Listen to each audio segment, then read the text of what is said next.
Hello mga mare! Welcome to my mini vlog.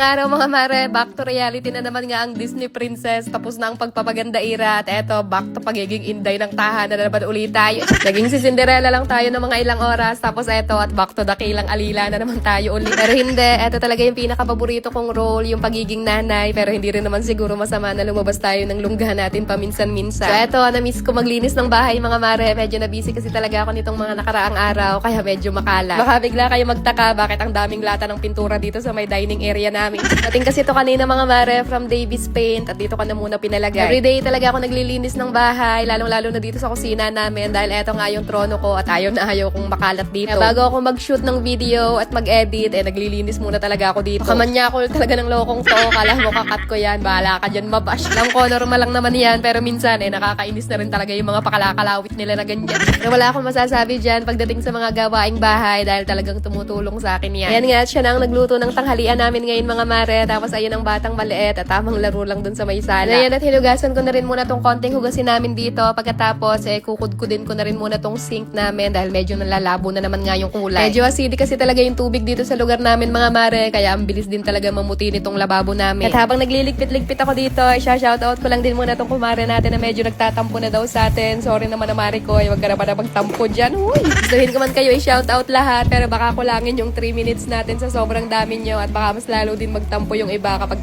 nakaligtaan ko batiin. Kaya pagpapasensyahan nyo na lang sana lagi ang kumaring Rodalyn nyo. Basta ang lagi nyo tatandaan, mahal na mahal ko kayong lahat 3 times a day. Ganay!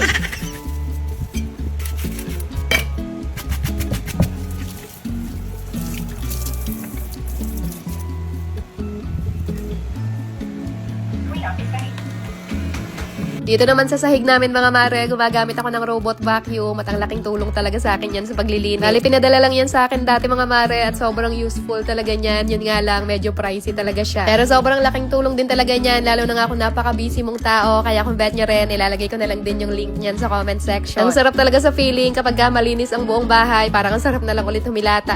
Nung nakaraang araw din nga pala mga mare, dumating na rin tong mga na-order kong premium quality perfumes from the Millennials. Sabi ko nga sa inyo, ngayon pa lang, paunti-unti na talaga ako nag-iipon ng mga pangregalo para sa darating na holiday. Sobrang perfect din kasi talaga ipang-gift nito mga perfumes nila mga mare. Ang ganda ng packaging, mukha talaga siya mamahalin, tapos ang bango din. At kung gusto niyo rin nga matry yung mga luxury perfumes pero medyo tight yung budget, sobrang perfect nito dahil palagi din nga silang naka-buy one take one. Nag-ship sila via JNT or LBC and for same day delivery naman, nag-ship din sila within NCR via Lalamove. At kung gusto niyo rin nga mag-order ng mga ganito kagagandang perfumes, mag-PM na lang din kayo dito sa page nila. At hanggang dito na lang muna ulit ang aming mga simpleng kaganapan. See you again sa next vlog mga Marikoy. Good night na muna at ayun lang muna ulit for today.